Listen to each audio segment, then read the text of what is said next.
Humans of the cardboard, we're back with more new Yu-Gi-Oh! Reveals for Supreme Darkness. Really cool to see here. We actually get 2 follow-up cards for the Metalmorph archetype. The archetype that kind of debuted last set.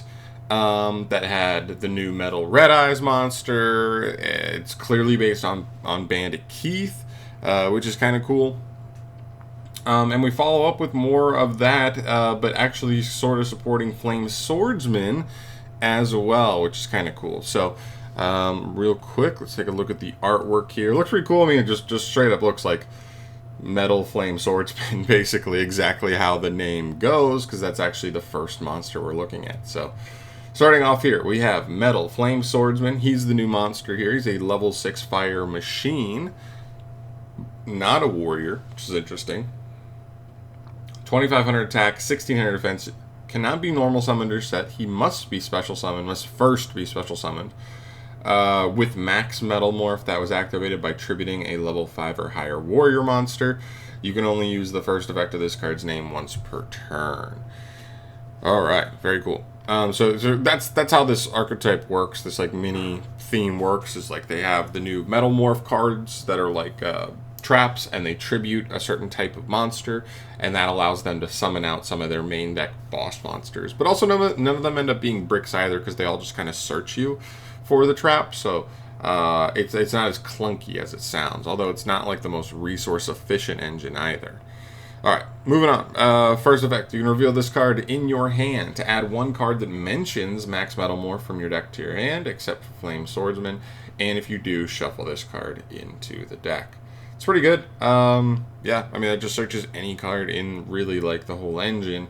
It puts itself back, so it's a 1-for-1, not a +1, but still, that's solid. Helping you get to the parts of the engine that you actually want to get started with. But a lot of the cards have effects like these, right? Another second effect, each time your opponent activates a card or effect, this card gains 300 attack, and if it does, inflict 500 damage to them. Okay, so we're looking at some kind of can't remember that guy's name now, but like sort of a Trickstar like effect, or the branded dragon Masquerade. Was the name Masquerade? Yeah.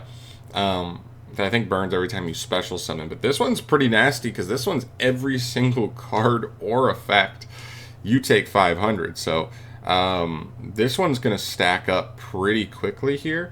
That does make this card pretty interesting to me, for sure.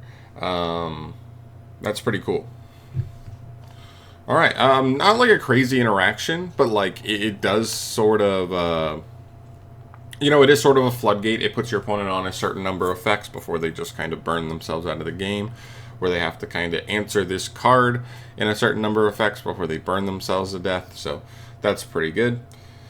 Moving on to the other card here, it's another trap, which, you know, it's tough because my biggest gripe with the engine is just that it's so slow. It's not good going second. This card is like, does nothing to help going second.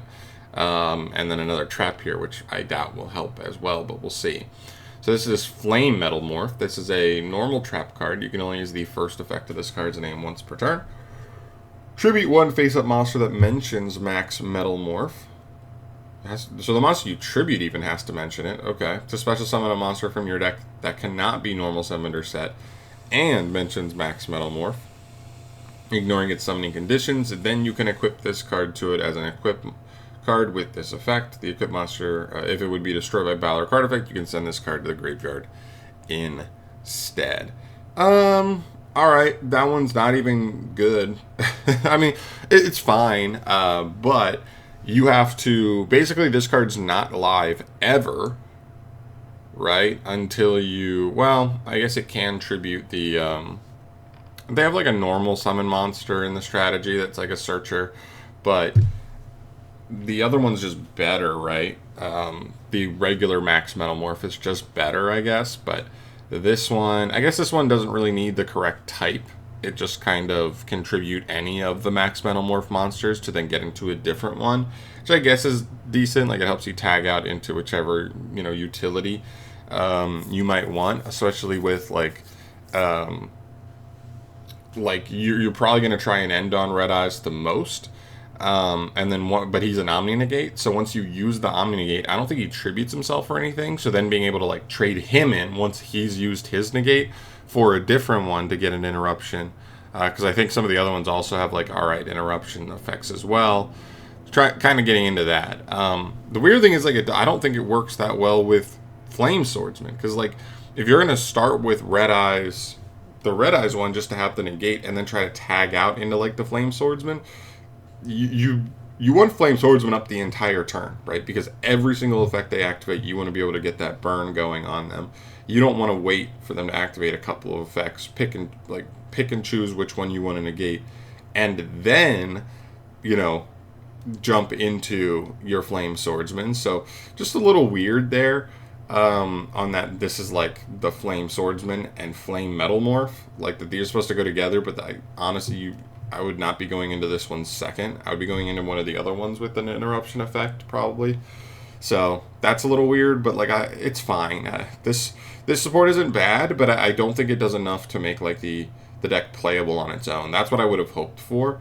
But it's also still pretty new. So like they got their first wave last set, they got their second wave this set. So like maybe they get another couple cards in the next core set as well. That's kind of where we're left, you know, hoping that they kind of come through on. But we'll obviously have to wait and see. But that's cool. I mean, I'm glad they came back to it. This is definitely an engine that I thought like wasn't terrible, but like still needed some more development. They got a little bit here. I don't think it takes them really up to the next like tier or anything, but these are not bad cards. So you know, I'm not mad about it. Very excited to see what like Primite cards end up coming out of this set to follow up there, because I do think that engine's really interesting, but we'll obviously have to wait and see on those as well. But cool. You know, if you're a fan of this engine, I know I've kind of been a little bit down or more down on this engine just because it seems so slow. But let me know your thoughts down below on this. If you think these cards really help the engine at all, I'd love to hear your guys' thoughts on that down below. But I'm out of here for today. Also, one thing I didn't even mention from yesterday that I meant to do is the OCG also announced when their live stream is going to be. So it's 10/17, which is 5 days from now. I don't know if that's technically like Thursday night or like Friday morning, I think, depending on how the time works out. I think it's somewhere around there, but keep that in mind. So if reveals are a little bit slower leading up into that, it's just because they're probably going to drop 10 to 15 new cards just in that live stream alone. So, you know, just stay tuned for that. It means next Thursday night or Friday morning is going to be a pretty heavy day for news. So get excited for that as well. But we'll take it as we go, one day at a time, and I'll bring you guys news as it drops. So thanks for watching. Subscribe to the channel if you want to see more things Yu-Gi-Oh! News-wise from the channel. And I'll see you guys in the next video. Thanks for watching. Peace.